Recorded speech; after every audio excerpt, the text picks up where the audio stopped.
अजीज़ तलबा और तालिबात, Farooq foundation online school के ज़रिए यकसा नसाब के मुताबिक तालीम हासिल करें।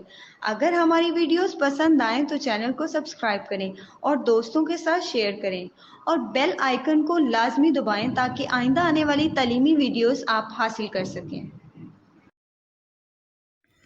अस्सलामुअलैकुम बच्चों, कैसे हैं आप? उम्मीद है कि आप सब अपने घरों में खैर व आफियत के साथ होंगे। बच्चों, फ़ारूक फाउंडेशन ऑनलाइन स्कूल से आप मुकम्मल तालीम हासिल करके बोर्ड का इम्तिहान बराए जमातिन नहुम और दहुम बेहतर तौर पर पास कर सकते हैं। आप अपनी उम्र और तालीम के मुताबिक मज़ीद तालीम हासिल कर सकते हैं। वालिदैन के से फ़ोन या कंप्यूटर पर हमारी वीडियोस के ज़रिए तालीम हासिल करने की दरख्वास्त करें। रोज़ाना 1 से 2 घंटे ऑनलाइन पढ़ाई करें और जब आप स्कूल जाएंगे तो आपको मज़ीद किसी मदद की ज़रूरत नहीं होगी। इस तरह पढ़ाई करके आप अपना वक्त और वालिदैन के अखराजात में बचत कर सकते हैं। ऑनलाइन स्कूल की कोई फ़ीस नहीं है। आप ज़ूम पर भी क्लासेस का फ़ायदा उठा सकते हैं। हर मज़मून की मुकम्मल तालीमी वीडियो मौजूद है। बच्चों, उम्मीद है कि आप सब इससे फ़ायदा उठाएंगे। Auzubillahiminash-shaytanir-rajim. Bismillahir-rahmanir-rahim. Assalamu alaikum students. I hope you all are doing well. So as you all know students, हमने अपनी लास्ट की 2 to 3 वीडियोस में जो है वो चैप्टर 6 जो है वो स्टार्ट भी करा था। उसके बहुत सारे टॉपिक्स कंप्लीट करे थे, जिसमें हमने कंप्लीट करा था हीट का टॉपिक, हीट किस तरह ट्रांसमिट करती है, उस वो सारे टॉपिक्स यानी कि कन्वेक्शन, कंडक्शन एंड रेडिएशन। उसके बाद हमने बात की थी लाइट की, कि लाइट किस तरह जो है ट्रैवल करेगी, या लाइट की क्या क्या जो है वो सोर्सेज हो सकती हैं, लाइट ट्रैवल किस तरह करेगी। तो उसके बेस हमारे पास जो है वो थे रिफ्लेक्शन, डिफ्रैक्शन, ये सारी हमने बात की थी किन की। और इसके अलावा हमने एक और बात की थी रिफ्रैक्शन की भी। सो लाइट में हमारे पास बात हो गई रिफ्लेक्शन, रिफ्रैक्शन एंड डिफ्रैक्शन। सो फिर उसके बाद स्टूडेंट्स हमने डिफ्रैक्शन के बाद हमने जो है वो नया टॉपिक अपने लास्ट वीडियो में स्टार्ट करा था जिसमें हमने पढ़ा था कॉन्वेक्स एंड कॉन्केव लेंसेज के बारे में, और हमने टॉपिक स्टार्ट करा था साउंड का। थोड़ा सा एक रिव्यू छोटा सा ले लेते हैं कि हमने क्या क्या पढ़ा था, ताकि आपको भी सब चीज़ें रिकॉल हो जाएं। कॉन्केव एंड कॉन्वेक्स लेंसेज के बारे में हमने बात की थी that human have made objects in particular shape to take advantage of how light travels.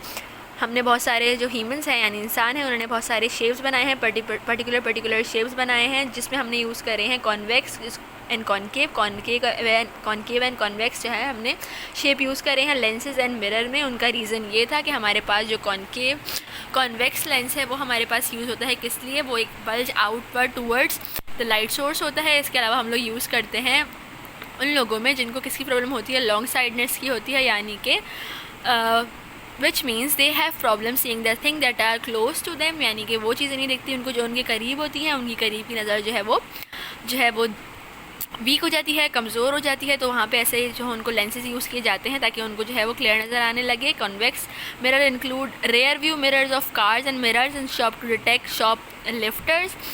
When light hit a convex mirror or lens, they reflect waves spread out and the image appears smaller than the object, यानी कि जो हमारे पास image show होती है वो कौन सी होती है, वो जो है वो अपनी रियल से थोड़ी ज़्यादा जो है वो क्या होगी, स्मॉलर होगी।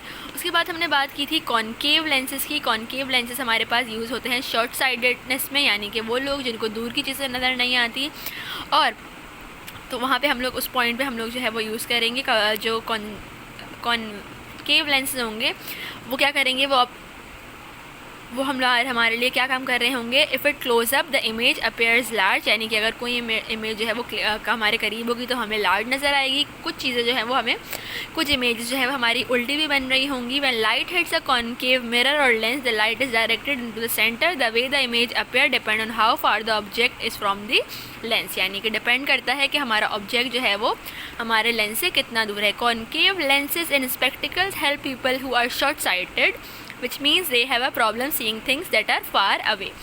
Example of concave mirror include makeup and shaving mirror because they produce a large close-up image, यानी कि जो दूर की तस्वीरें होती हैं, जो दूर ऑब्जेक्ट होते हैं, उनको वो बहुत ज़्यादा क्लोज़अप करके दिखाते हैं, बड़ा करके दिखाते हैं, ताकि हमें क्या नज़र आने,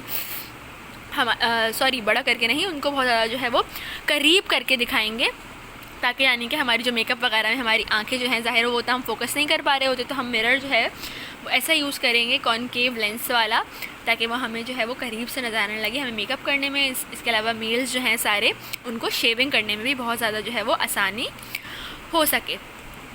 इसके बाद हमने बात की थी स्टूडेंट्स साउंड की। साउंड में हमने इको की बात की थी। इको में हमारे पास जो साउंड वेव हैं वो रिफ्लेक्ट बैक करते हैं, यानी कि बाउंस बैक कर रहे होते हैं। बाउंस बैक कब करेंगे? जब कभी भी वो किसी भी harder, smoother and flatter surface से टकराएंगे तो हमारी वॉइस जो है वो बहुत ज़्यादा इको होगी, हमें इको होकर सुनाई देगी। Okay students, so now let's start our new topic, which is reverberations. If you stand in the middle of a large empty room and shout, the echo time is too short for you to hear a second sound. Instead, the original sound just seems to continue for longer. This is called a reverberations. Concert halls are specially designed to absorb some sounds and reflect others. Curved, soft objects placed around the hall reflect sound in particular direction so that the sound from the orchestra has the same quality no matter where a member of the audience sits. These objects also absorb sound so there are no echoes or reverberations. Okay students, so reverberation तो सबसे पहले आपने इसके आसान अल्फाज में, आसान मायनों में याद रखना है कि ये होता है आवाज़ का गूंजना, आवाज़ की गूंज। जब कभी भी आप लोग किसी भी लार्ज एम्प्टी रूम के मिडल में खड़े होकर शाउट करेंगे, चीखेंगे, तो जो इको का टाइम होगा, उसकी आवाज़ का रिफ्लेक्ट बैक होने का टाइम होगा, वो बहुत ज़्यादा शॉर्ट होगा आपके लिए कि आप लोग उसकी आवाज़ जो है वो दोबारा आपको पलट कर सुनाई दे। Instead the original sound just seems to continue for longer. इसके अलावा जबकि हमारे पास होगा क्या कि जो हमारी ओरिजिनल साउंड होगी वो हमारे पास लॉन्गर ड्यूरेशन के लिए हमें क्या देगी? सुनाई देगी। This is called a reverberation, यानी आवाज़ का गूंजना, आवाज़ की गूंज। Concert halls are specially designed to absorb some sound and reflect others, यानी कि जो कॉन्सर्ट रूम होते हैं या कॉन्सर्ट हॉल्स होते हैं जहाँ के बहुत बड़े बड़े कॉन्सर्ट किए जाते हैं, जैसे कि आपको एक हॉल यहाँ पे भी नज़र आ रहा है कि ये कॉन्सर्ट हॉल है। ये क्या किस तरह डिज़ाइन करा जाता है? ये इस तरह डिज़ाइन किया जाता है कि कुछ साउंड्स को ये करे एब्जॉर्ब और कुछ साउंड्स को ये करे रिफ्लेक्ट बैक। बेसिकली ज़ाहिर है ये डिपेंड करता होगा कि किस किस्म का कॉन्सर्ट है या फिर हम लोग कॉन्सर्ट में क्या गा रहे हैं या क्या भी किसी भी टाइप का जो कॉन्सर्ट हो रहा है उसके म्यूज़िक पे डिपेंड करेगा। Curved soft object place around the hall reflect sound in particular direction so that the sound from the orchestra has the same quality no matter where a member of the audience sit. So होता basically ये है कि इस concert hall को इस तरह design किया जाता है कि कुछ किस्म के कर्व सॉफ्ट ऑब्जेक्ट जो है वो प्लेस किए जाते हैं अराउंड दी हॉल, यानी कि पूरे अराउंड दी हॉल उनके चारों तरफ इस तरह के कर्व और सॉफ्ट ऑब्जेक्ट जो है वो प्लेस किए जाते हैं। उसकी डिज़ाइनिंग ऐसी की जाती है ताकि जो आवाज़ है वो पर्टिकुलर डायरेक्शन में जाए, so that the sound from the orchestra has the same quality no matter where a member of the audience sit. यानी कि हमारा जो यहाँ पे पूरा स्टेडियम, जो भी हमारा कॉन्सर्ट हॉल है, जो कॉन्सर्ट हो रहा है, जिसके मेंबर्स हैं ना वो सारे बैठे हुए हैं यहाँ, और जो ऑडियंस है वो बैठी हुई या तो इस साइड पे या फिर उनके बैकवर्ड, उनके बैक पे पीछे उनके। सो अब कॉन्सर्ट हॉल को इस तरह डिज़ाइन करने का मकसद क्या है? उनको डिज़ाइन करने का मकसद ये है कि अगर कोई ऑडियंस बिल्कुल आखिर में कोने में बैठी हो तो भी उनको आवाज़ आई दे, आवाज़ बिल्कुल उसी तरह आए जो कि फ्रंट पे बैठने वाले को आती है, और फ्रंट के बैठने वाले को भी वही आवाज़ आए जो कि बैक पे बैठने वाले को आती है। क्यों? क्योंकि अगर इस तरह नहीं होगा ज़ाहिर है लोग जो है वो बहुत ज़्यादा कंप्लेन करेंगे कि उनको सही आवाज़ नहीं आ रही, उनको सही नहीं आ रही। तो कॉन्सर्ट का माहौल वो ऐसा होना चाहिए, उनका कॉन्सर्ट हॉल ऐसा होना चाहिए कि सारी ऑडियंस को बिल्कुल सेम आवाज़ आए, has the same quality no matter where a member of audience sits, यानी कि ऑडियंस भले दूर बैठे, करीब बैठे, कहीं भी बैठे, आवाज़ जो कॉन्सर्ट की होगी, साउंड जो होगी वो उनको बिल्कुल वैसे ही सुनाई देगी जिस तरह जितने करीब वाले इंसान को सुनाई देगी। These objects also absorb sound, so there are no echoes or reverberations. So, students, ये वाले जो ऑब्जेक्ट होते हैं, जो कर्व और सॉफ्ट ऑब्जेक्ट यूज़ किए गए हैं, उनका एक एडवांटेज क्या है? वो एब्जॉर्ब कर लेते हैं साउंड को।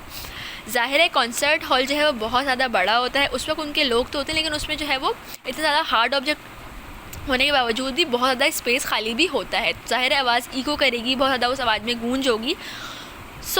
ताकि वो सारी जो इकोज़ हैं, यानी कि एक आवाज़ अगर किसी भी किस्म के कॉन्सर्ट में बहुत सारे लोग जो हैं वो कुछ गा रहे हैं या कुछ वो प्रेजेंट कर रहे हैं, उसकी आवाज़ उन्हीं को पलट कर दोबारा ना आए, कुछ भी डिस्टर्बेंस ना क्रिएट हो, इसलिए सारे कर्व सरफेसेस जो हैं वो यूज़ किए जाते हैं ताकि उनको किसी भी किस्म की जो है वो डिफ़िकल्टी ना हो।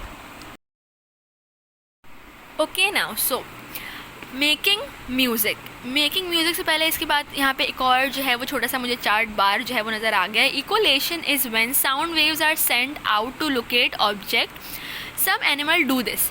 Dolphin and bats sounds send out sound wave that hit object. The sound waves then travel back to the animal. They can work out where an object is by how long it take for the sound waves to come back to them. यानी कि eco से जो है कुछ animals वगैरह जो हैं वो अपनी क्या करते हैं, echolocation is when sound waves are sent out to locate object, यानी कि वो लोग लोकेट करते हैं कि कौन सा ऑब्जेक्ट जो है वो कितनी दूर है। सब एनिमल डू दिस, यानी कि कुछ एनिमल ये करते हैं। डॉल्फिन्स और बर्ड्स जो है वो साउंड वेव जो है वो सेंट आउट करते हैं ताकि वो किसी भी ऑब्जेक्ट को हिट कर सकें, हार्ड ऑब्जेक्ट को, तो हार्ड ऑब्जेक्ट वो हिट करेगी साउंड जाके। The sound waves then travel back to the animal. अब वो साउंड वहाँ पे हिट करके दोबारा कहाँ आएगी, उन्हीं एनिमल के पास आएगी।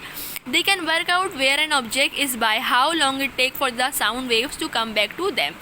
इस तरह वो लोग उनकी एक समझे कैलकुलेशन होती है या उनका एक वर्किंग मैकेनिज़्म ऐसा है कि वो जो है वो लोकेट कर लेते हैं कि उनका ऑब्जेक्ट जो है वो कितनी दूर है उनसे, कितना वो उनसे दूर है और कितना साउंड को टाइम लगा है उनके पास दोबारा रिफ्लेक्ट बैक होने में।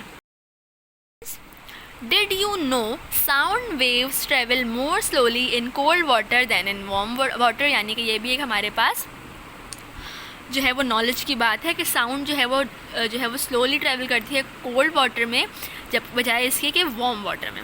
Now the next heading is making music.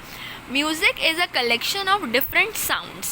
However, they are not just any sounds. If this were the case, a cow mooing and a sheep baying would be considered to be making music. Music and when something that vibrates causes something else to vibrate. This second object also amplifies the sound. Making music यानी music बनाने का जो तरीका है या किस तरह से म्यूज़िक जो है वो प्रोड्यूस होता है। Music is a collection of different sound basically, और ये जो है वो एक जो है समझ आने वाली भी बात है कि म्यूज़िक जो है वो एक कलेक्शन है डिफरेंट साउंड का। डिफरेंट साउंड प्रोड्यूस होकर एक म्यूज़िक जो है वो कंपाइल होता है, कंपोज होता है। However they are not just any sounds, ये सिर्फ साउंड्स नहीं हैं। इफ़ यानी कि किसी भी चीज़ की आवाज़ निकलना या फिर किसी भी किस्म के साउंड आ जाने को हम म्यूज़िक नहीं कह सकते, क्योंकि अगर हम इसको म्यूज़िक कह सकते तो फिर इसी तरह किसी भी गाय का, बकरी का, शीप का आवाज़ निकालना, किसी भी किस्म की साउंड प्रोड्यूस करना, वो भी म्यूज़िक कंसिडर कर लिया जाता है। और वो भी हम लोग ये कंसिडर कर रहे होते कि भाई ये लोग भी गा रही हैं, लेकिन वो गा तो नहीं रही होती, ज़ाहिर है। So music is when something vibrates, यानी कि जब कभी भी कोई चीज़ वाइब्रेट करती है तो उसके वाइब्रेशन से म्यूज़िक प्रोड्यूस होती है।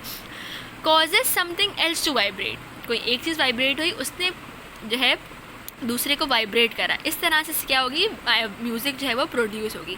This second object also amplifies the sound. So student, जो सेकेंड ऑब्जेक्ट होगा यानी कि फर्स्ट ऑब्जेक्ट के वाइब्रेशन से सेकेंड ऑब्जेक्ट का वाइब्रेट होना, सेकेंड ऑब्जेक्ट वाइब्रेट एम्पलीफाई करेगा साउंड को। एम्पलीफाई करना मतलब एम्पलीफाइज द साउंड मीन्स कि वो साउंड को और ज़्यादा बढ़ाएगा। तो इस तरह जो है म्यूज़िक प्रोड्यूस होगी।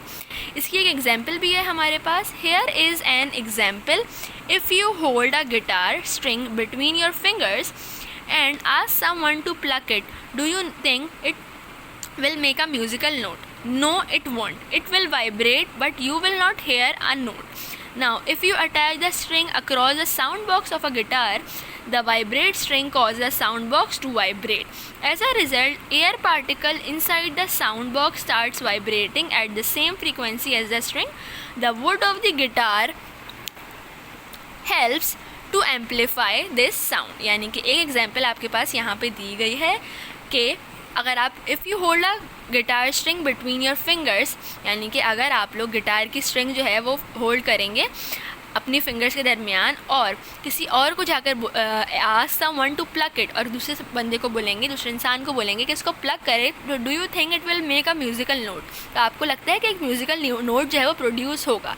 सो इन्होंने कहा नो इट वोंट, यानी कि नहीं, ऐसा नहीं होगा। It will vibrate but you will not here a note, यानी कि ये वाइब्रेट तो होगा लेकिन आप एक नोट जो है वो नहीं जो है सुन सकेंगे।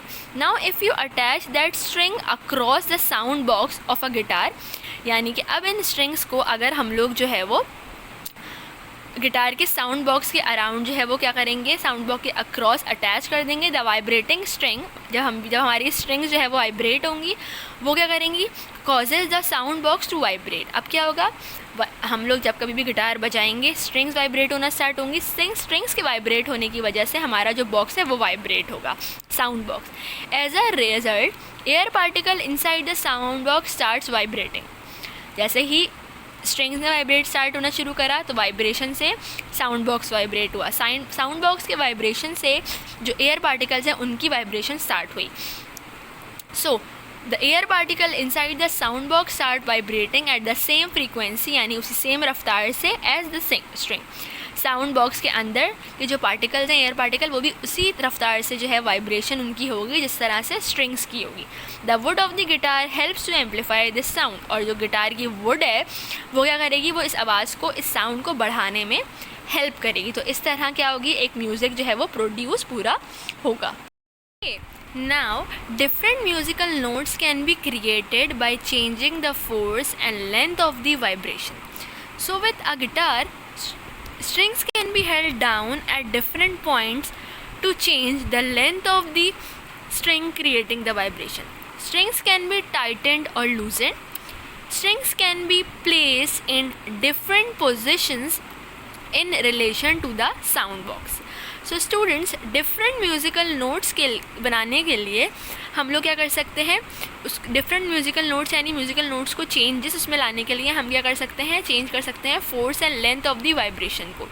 यानी कि जो वाइब्रेशन प्रोड्यूस हो रही है, ज़ाहिर है म्यूज़िक प्रोड्यूस ही वाइब्रेशन से हो रही है, तो अगर हम वाइब्रेशन में चेंजेस लाएंगे, उनकी फोर्स एंड लेंथ में चेंजेस लाएंगे तो हमारी जो म्यूज़िकल नोट्स हैं वो चेंज हो जाएंगे। हम गिटार से किस तरह म्यूज़िकल नोट्स चेंज कर सकते हैं कि हम स्ट्रिंग्स जो हैं, ये स्ट्रिंग्स जो हैं, इनको क्या कर दें, इनको बहुत ज़्यादा डाउनवर्ड हेल्प करें और डिफरेंट पॉइंट पे उनकी लेंथ को जो है हम बहुत सारा उसमें चेंजेस लाएं down at different point two change the length of the string, creating the vibration. क्यों? क्योंकि बेसिकली गिटार से म्यूज़िक प्रोड्यूस हो रही है वो डिपेंड करती है स्ट्रिंग की वाइब्रेशंस पर। सो अगर हम लोग स्ट्रिंग्स की लेंथ में थोड़ा सा चेंजेस लाएंगे, पोजीशन में थोड़ा चेंज लाएंगे, तो जो है म्यूज़िकल नोट क्या हो जाएंगे, बहुत ज़्यादा डिफरेंट हो जाएंगे। स्ट्रिंग को हम बहुत ज़्यादा जो है टाइट कर दें या बहुत ज़्यादा लूज़ कर दें, उससे म्यूज़िकल नोट में चेंजेस आ सकते हैं।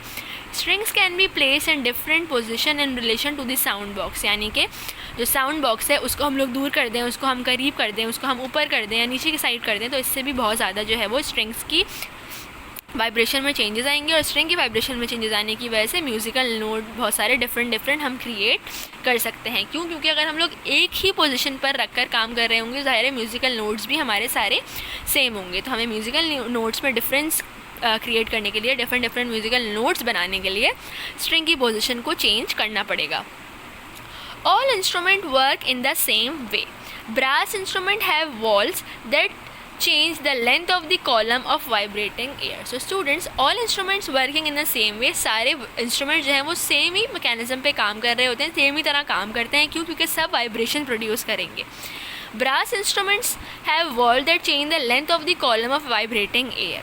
सो जो ब्रास इंस्ट्रूमेंट्स होते हैं वो सब क्या करते हैं, उनकी वॉल जो है वो उनकी वॉल जो है वो उसकी लेंथ में चेंजेस आती हैं, उनकी change of the length of the column of vibrating air, यानी कि उनमें जो वॉल्स होती हैं ब्रास इंस्ट्रूमेंट है वो क्या कर देती हैं, चेंज कर देती हैं लेंथ को, किसकी, वाइब्रेटिंग एयर की। जब वाइब्रेटिंग एयर की जो है वो लेंथ चेंज हो जाएगी तो ज़ाहिर है साउंड जो प्रोड्यूस हो रही होगी, वाइब्रेशन जो प्रोड्यूस हो रही होगी वो भी बहुत ज़्यादा जो है वो चेंज हो जाएगी। Activity time, how instrument work, यानी कि आपने देखना है कि इंस्ट्रूमेंट कैसे वर्क करते हैं। Get a musical instrument from your classroom और फ्रॉम होम और think of an instrument that you have played before. यानी कि ज़ाहिर है यहाँ तो आप लोग ऑनलाइन जो है वो तालीम हासिल कर रहे हैं, तो हमारे पास तो कोई क्लासरूम है नहीं, लेकिन अगर आपके घर में या आपके किसी रिलेटिव्स में ऐसा कोई जानने वाले हों जिनमें के पास कोई म्यूज़िकल इंस्ट्रूमेंट हो, तो उसको आप लोग कभी उनसे ले सकते हैं कि थोड़ी देर एक्टिविटी के लिए किसी भी उनकी हेल्प ले सकते हैं, ताकि आप लोग भी एक्टिविटी कर सकें। थिंक इंस्ट्रूमेंट, या फिर आप कोई ऐसा इंस्ट्रूमेंट जो आपने कभी जो है वो बजाया हो, इस्तेमाल किया हो। Explain is as much detail as you can how the instrument make it sounds, यानी कि आपने उसको देखना है पहले तो, और फिर उसको एक्सप्लेन करना है दूसरे किसी इंसान को या फिर अपने घर में से किसी को कि वो किस तरह काम करता है, किस तरह वो जो है साउंड जो है वो प्रोड्यूस करता है। Explain as much as detail as you can how different sounds are made with this instrument. और अब आपने ये एक्सप्लेन करना है कि उस साउंड से, उस इंस्ट्रूमेंट से आप कितनी डिफरेंट जो है वो साउंड जो है वो प्रोड्यूस कर सकते हैं। जैसे कि मैंने आपको अभी बताया कि अगर आप कोई गिटार ले रहे हैं तो गिटार में हम लोग साउंड बॉक्स से चेंजेस कर सकते हैं, स्ट्रिंग्स की लेंथ से चेंजेस कर सकते हैं, फोर्स एंड लेंथ को चेंज करके हम लोग जो है वो उसकी डिफरेंट जो है म्यूज़िकल नोट प्रोड्यूस कर सकते हैं, डिफरेंट साउंड्स प्रोड्यूस कर सकते हैं। इसके अलावा ब्रास इंस्ट्रूमेंट से हम लोग बहुत ज़्यादा जो है अलग अलग तरह से म्यूज़िक प्रोड्यूस कर सकते हैं। तो ये एक एक्टिविटी है। कोई भी म्यूज़िकल इंस्ट्रूमेंट आपने लेना है उसके बारे में पहले आपने डिटेल जो है वो पूरा जो है ऑब्ज़र्व करनी है कि वो किस किस तरह काम कर सकता है, और फिर उसकी किस तरह की चेंजेस की वजह से कौन कौन सी साउंड जो है वो प्रोड्यूस हो सकती हैं। Students, so now it's time to review what we have learned in this chapter. Name 3 good conductors of heat, यानी कि अब हमने बताने हैं कि गुड कंडक्टर्स ऑफ हीट कौन कौन से हो सकते हैं। तो इसमें हमारे पास कौन कौन से गुड कंडक्टर्स हमारे पास हो सकते हैं। सबसे पहले तो मैंने आपकी क्लास में आपकी बुक से ही बताया है कि जो मेटल है वो बहुत ज़्यादा जो है वो गुड कंडक्टर है, किसका, हीट का। इसके अलावा स्टूडेंट्स अल्मुनियम, सिल्वर, आयरन, ये सब जो हैं वो क्या हैं, बहुत ज़्यादा गुड कंडक्टर्स हैं हीट के। इसके बाद हमने नेक्स्ट क्वेश्चन है कि आपने अपने इजी वर्ड्स में डिफ़ाइन करना है regular and diffuse reflection. Regular deflection मैंने आपको बताया था, रेगुलर डिफ्लेक्शन में इमेज जो है वो बहुत ज़्यादा कैसी होती है, क्लियर होती है। क्यों? क्योंकि हमारा सरफेस बहुत स्मूथ और पॉलिश होता है, लाइक मिरर, बहुत जो है वो मिरर का सरफेस बहुत स्मूथ एंड पॉलिश होता है। जबकि डिफ्यूज़ रिफ्लेक्शन में जो हमारा सरफेस है वो बहुत ज़्यादा रफ़ होता है, तो इसलिए हमारी इमेज भी बहुत ज़्यादा ब्लर जो है वो प्रोड्यूस होती है। इसके बाद हमने कहा था कि इको किस तरह प्रोड्यूस हो सकती है। तो जैसे कि आपके चैप्टर में यहाँ लिखा हुआ भी है कि इको का प्रोड्यूस होती है कि हमारी आवाज़ जो है ना एक से ज़्यादा दफ़ा सुनाई दे। Echo occurs when sound waves are reflected और बाउंस बैक। जब कभी भी किसी भी सरफेस से टकराकर हमारी आवाज़ जो है, हमारी साउंड जो है वो बाउंस बैक करेगी, तो इको जो है वो प्रोड्यूस होती है। सो स्टूडेंट्स, ये था हमारा चैप्टर नंबर 6 जिसमें हमने बात करी हीट, साउंड एंड लाइट की। तीनों ही बहुत ज़्यादा जो है वो इंटरेस्टिंग टॉपिक भी हैं हमारे। लाइट तो खैर बहुत ज़्यादा है क्योंकि हम उससे बहुत सारे एक्सपेरिमेंट देख सकते हैं, एग्जांपल्स दे सकते हैं। साउंड में जिनको बहुत ज़्यादा इंटरेस्ट हो, म्यूज़िक में जिसको बहुत ज़्यादा स्टूडेंट्स को इंटरेस्ट हो म्यूज़िकल इंस्ट्रूमेंट में, उनके लिए ये टॉपिक भी बहुत इंटरेस्टिंग होगा। उससे वो बहुत सारा जो है वो ऑब्जर्वेशन कर सकते हैं। इसके अलावा बहुत ज़्यादा रिसर्च कर सकते हैं, और आप लोग बहुत सारे एक्सपेरिमेंट जो हैं वो आपकी बुक में भी आपको वीडियो मैंने आपको बताए हैं, वो भी आप घर पे ट्राई ज़रूर कर सकते हैं अपने आप को किसी भी किस्म का हार्म पहुंचाए बगैर। सो नेक्स्ट वीडियो में न्यू टॉपिक के साथ, न्यू चैप्टर के साथ मिलेंगे। बहुत सारा ख्याल रखिएगा अपना। अल्लाह हाफ़िज़।